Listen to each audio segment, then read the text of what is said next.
But can you just lay out how has that taking that thing that is awkward and different from other people been a catalyst for what you're doing today? But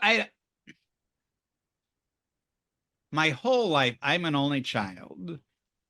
I went to a private school where my friends didn't live next to me. So it was always like, oh, okay, you got to schedule and get a ride and all of these kind of things. And I only had like two neighbor kids around me that were my age. So I've always been independent and marched to my own drum. And I often have found in schools, like where groups were going, it was like those lemmings are going off a cliff. I want nothing to do with that. Uh, And and so for me, I've always had this independence of I am fine and comfortable and I belong to myself. So there's this woman named Carissa Kuches who once talked about something that I resonated with in myself, which is compliments or criticisms do not move me.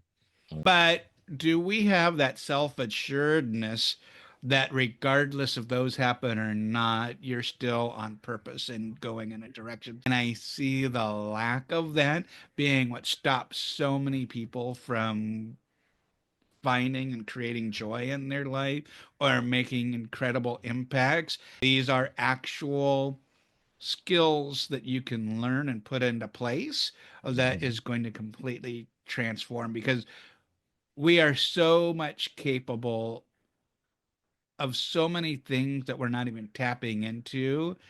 And in my experience, like bringing up um, the elephants, is you know how many people will thank you for stepping into yourself? And mm-hmm. actually boldly saying, I'm going to go for this. I'm going to do this.